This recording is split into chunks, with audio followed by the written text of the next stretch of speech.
Whistler.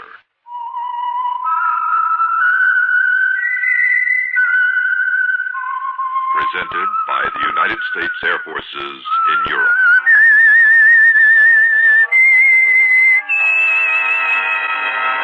I am the Whistler, and I know many things, for I walk by night. I know many strange tales hidden in the hearts of men and women who have stepped into the shadows. Yes, I know the nameless terrors of which they dare not speak.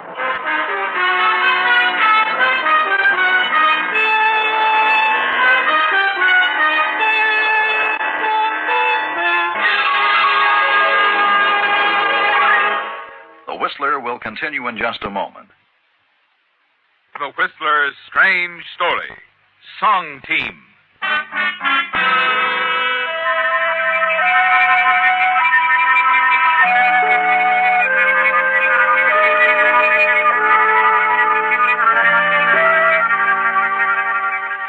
Ted Gray had music in his heart. He heard a melody in the rustle of every leaf, saw a song in the bend of every river. A few years ago, Ted teamed up with lyric writer Al Wilson. And now Ted Gray and Al Wilson formed one of the most successful songwriting combinations in the profession. And as Ted played for the 100th time his latest composition, his mood was one of major harmony, except for one thing, his partner. For months, his dislike for Al Wilson had been growing. And now you almost hate him, don't you, Ted? Because you're almost certain he's captured the love of the only girl you've ever truly cared for, Corinne Mitchell. Yes, Corinne. Once your copyist and part-time secretarial helper.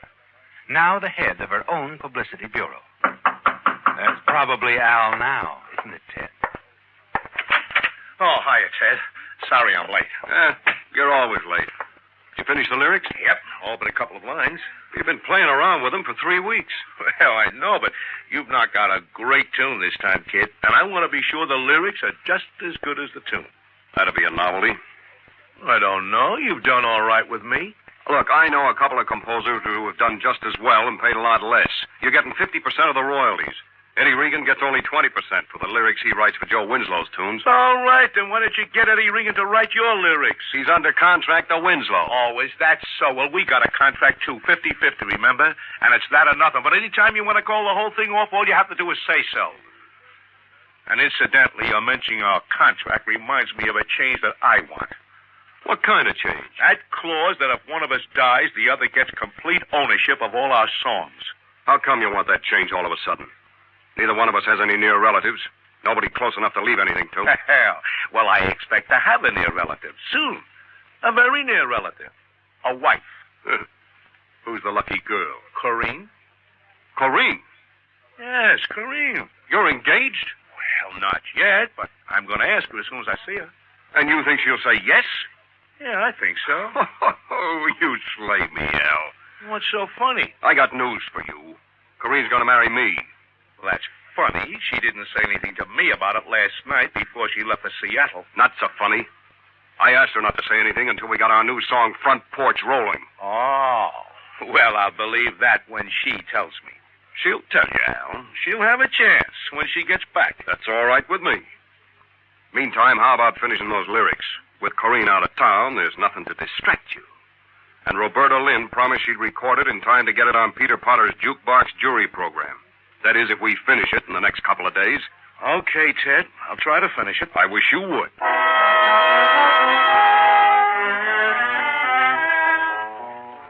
As the door closes behind your partner, you realize for the first time how easy things would be for you if something happened to Al. You would be sole owner of all the songs you now own jointly, wouldn't you, Ted? And with Al out of the way, you're certain Corinne would marry you in a minute. Then it hits you. Something must happen to Al before Corinne Mitchell returns and before your partnership contract is changed. You're startled as you realize you're thinking of murder. You've never even imagined yourself as a killer. You think about it for a couple of days and then phone Al.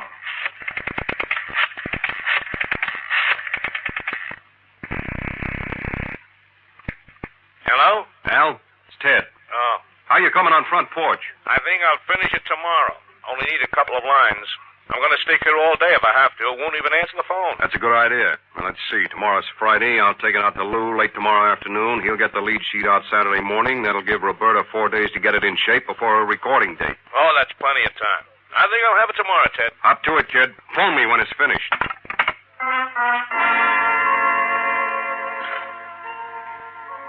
When you hang up the phone, you realize that tomorrow is the day, don't you, Ted? You pace the floor of your apartment most of the night. And by morning, you've worked out a plan you're certain will succeed. At 10 o'clock, you're on the phone again.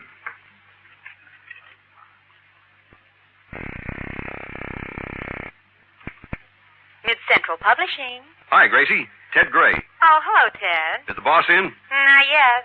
How about Frankie? No, there's nobody here but me. They're both tied up until after lunch, about 3. 3 it is. You're certain now you can dispose of Al Wilson and get away with it, aren't you, Ted? Everyone believes you're Al's closest friend, and you'll make it look like an attempted robbery. You won't make the mistake most criminals make and prepare a perfect alibi. No, your alibi will actually be imperfect with just enough holes in it to make it seem natural. The simple audacity of your act will be your insurance of success. You'll take care of Al around 3 o'clock. Go straight from his apartment to Mid-Central Publishing, where you'll wait your usual 20 minutes or more for Lou. When news of Al's death breaks, you will be as surprised and shocked as anyone. You finish dressing, eat a leisurely breakfast, and read the paper. Then take step 1 in your plan. You drive over to the drugstore next door to Al's apartment building around lunchtime, 3 hours before you plan to kill him. Hi, Mr. Adamson. Oh, hello, Ted. You just missed your partner. Al? I was on my way to Al's. Well, he said he had to work all afternoon on the lyrics to your new number. Oh, then I guess I'll take him to lunch. Give him strength for the job, huh? I'll take this carton of cigarettes, too, Mr. Adamson. Check.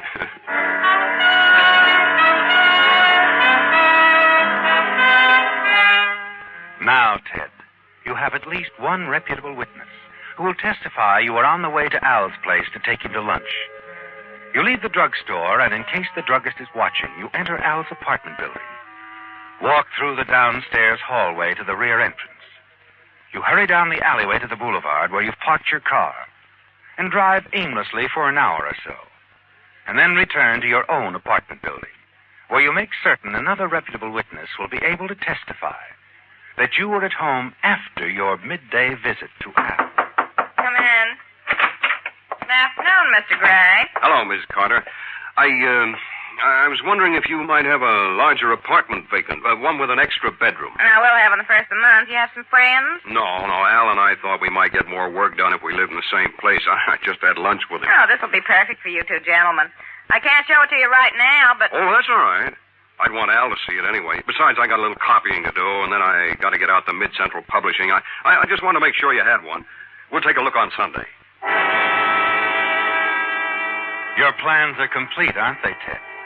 You have 2 reputable witnesses as to your whereabouts at 2 highly important times. Back in your apartment, you pace the floor and watch the clock.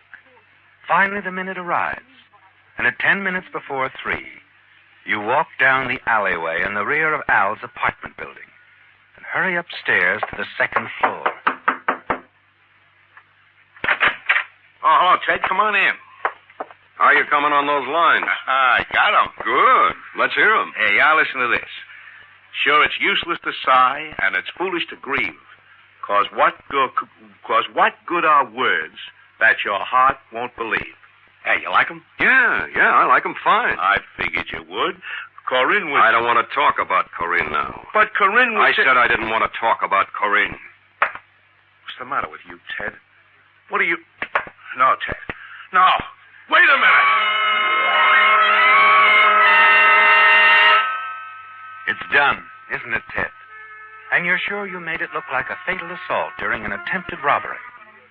Now you must be careful to establish the one important time factor of your day's routine. You drive quickly to an outside phone booth just a half a block from Mid-Central Publishing.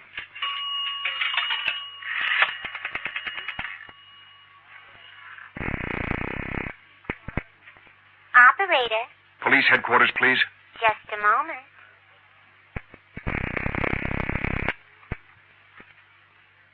Police Headquarters, Sergeant Quinn speaking. I think a man's been killed in apartment 203 in the Cheswell Apartments on Las Palmas. Who is this? Who's talking?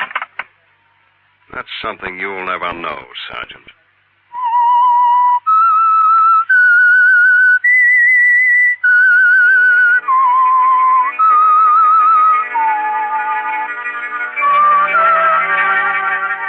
You timed things beautifully, didn't you, Ted? Within a minute after your call to the police, you're at the Mid-Central Publishing offices. You're confident as you stroll into the Mid-Central Publishing lobby, almost on time, for your 3 o'clock appointment. Hello, Angel. The boss here? Always on time, Teddy. No, Lou's not here yet. Oh, that's all right. How about old Texas Frankie? Yeah, he's here. Wait a minute. Ted? Yeah, Yeah, Ted Gray's here. be right out.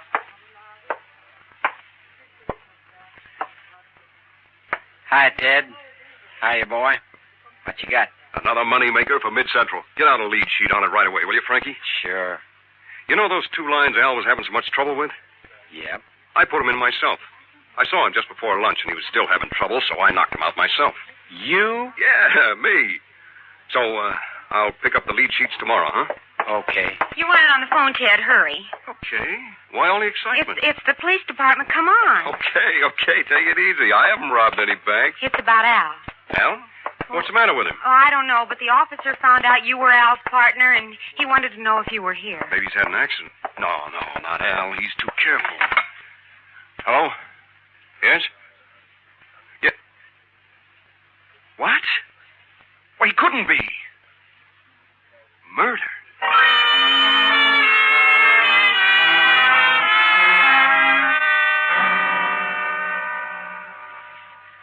You say you saw your partner this morning, Mr. Gray? Yeah, that's right, Lieutenant. I got over there about 11:45. He was all right? Fine. He was trying to finish the lyric to our latest number. We only needed 2 lines, so we made a couple of sandwiches, ate there in the apartment, and worked on it. Can you prove you were there at that time? No, I can't prove it. But I did buy some cigarettes at the druggist next to Al's apartment building. I think Mr. Adamson, the proprietor, will verify that statement. How long were you in your partner's apartment? Not very long. The lines came to me while we were eating. I went home, typed out the complete lyric, took it out to Mid-Central Publishing Company. That's a pretty fair alibi, but can you prove it? No, Lieutenant. After all, I wasn't planning on having to account for my time. Well, wait a minute. I can prove I came back to my apartment after I had lunch with Al. I talked with Mrs. Carter, the apartment manager, about a larger apartment. We'll check on your statements. The important thing is, where were you at 3 o'clock? At Mid-Central Publishing? I guess there's no way I can prove that either, unless the receptionist happens to remember. Well, we'll question her, of course. Well, you're not under suspicion, Mr. Gray, any more than anyone else. As a matter of fact, from what we learn, Al Wilson was a vital factor in your success. Oh, he was. Anyway, it looks like it was done on the impulse of the moment. He probably surprised someone in an attempted robbery. Someone entered and surprised him. Your partner was killed by a blow on the head. Bookend. Did your partner have much money in the house? Now that you mention it, Al's greatest weakness was displaying his wealth. He always carried 1,000 or so with him on his person. And it was probably robbery. But we do have to investigate every angle. Well, thank you for your cooperation. If we have any more questions, we'll phone you. And if I think of anything important, I'll phone you. Anything I can do to help catch Al's killer will be a pleasure.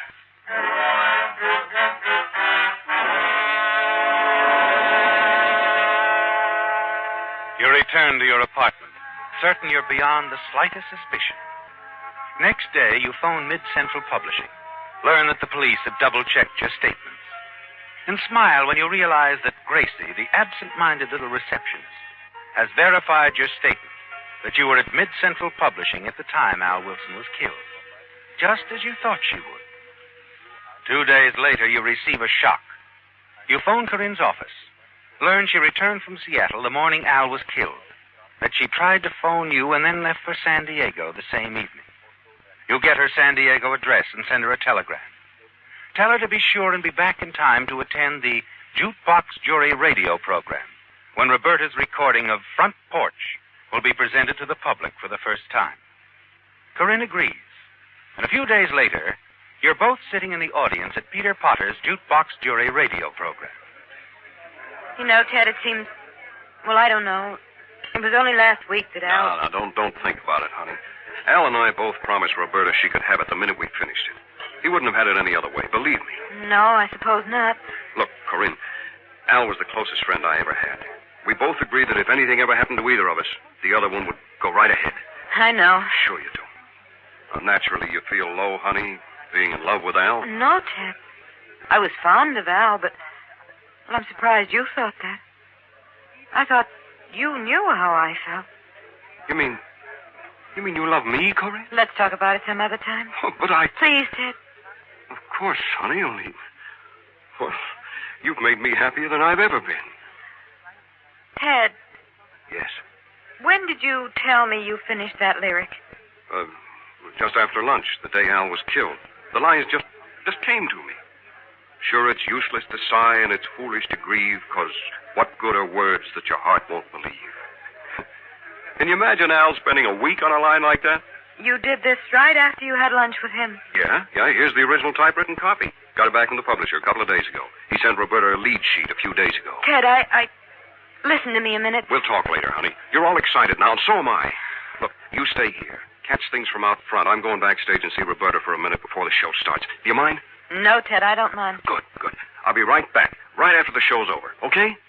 Okay. What's so amusing, Ted? Oh, nothing's amusing, honey, only it's just like you said. Okay. After what you told me tonight about the way you felt about me, I'm sure everything's going to be okay from now on out.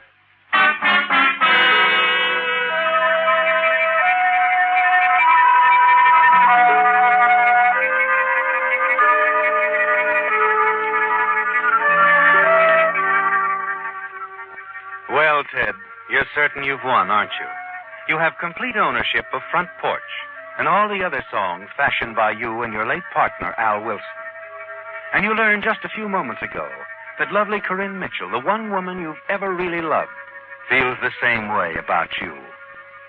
Standing in the wings a few feet off the semi-dark stage, your pulse quickens as Peter Potter announces that I'm Going Out on the Front Porch and Cry is coming up next on Jukebox Jury.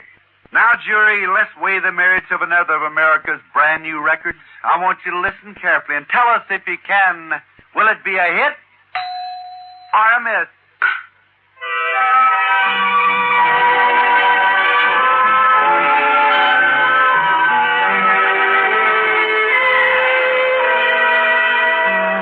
I'm going out on the front porch and cry. My sweetheart just said it's goodbye. No reason he'd tell, just a note of farewell. So I'm going out on the front porch and cry. I'm lonely and blue. There's a pain in my heart, for my love was true and sincere from the start. I don't want to live, but I'm too young to die. So I'm going out on the front porch and cry. I'm going out on the front porch and cry. I'd like to give love one more try. 'Cause things went so wrong that it just said so long. So I'm going out on the front porch and cry. Sure, it's useless to sigh, and it's foolish to grieve. 'Cause what good are words that your heart won't believe. I don't want to live, but I'm too young to die.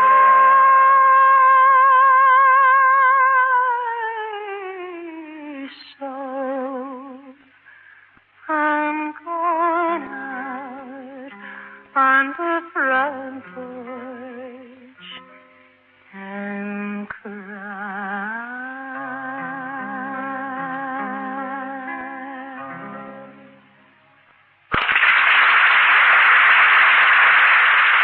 Thank you very much. That was the new one, I'm Going Out on the Front Porch and Cry, by Roberta Lynn.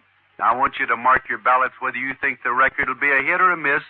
Then we'll start the discussion.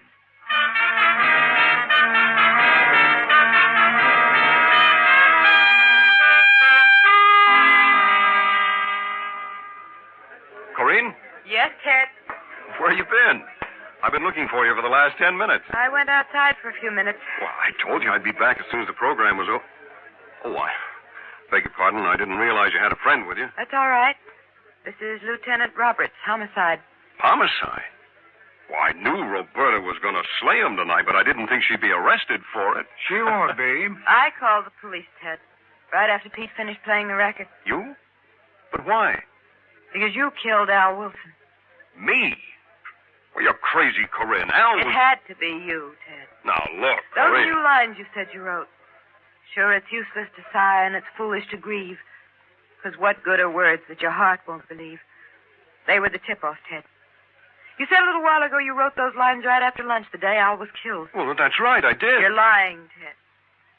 When you handed me this typewritten copy a few minutes ago, you told me the whole story. Those lines weren't your lines. Or even Al's. They were mine.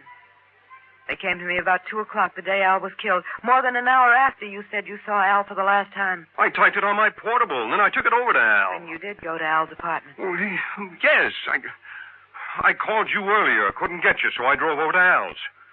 Well, maybe I did lie about those lines. That doesn't prove It that I... proves enough that I'm arresting you for the murder of Al Wilson, Mr. Gray. You see, Ted, I typed those lines on Al's portable, as I'm certain the police will be able to prove.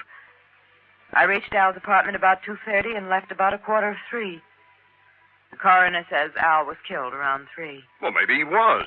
At 3 o'clock... You had just finished killing Al in his apartment. It couldn't have been anyone else, Ted. Only 2 people besides me could have possibly known those lines. Al Wilson and the man who killed him. Listen next week when once again the United States Air Forces in Europe present The Whistler.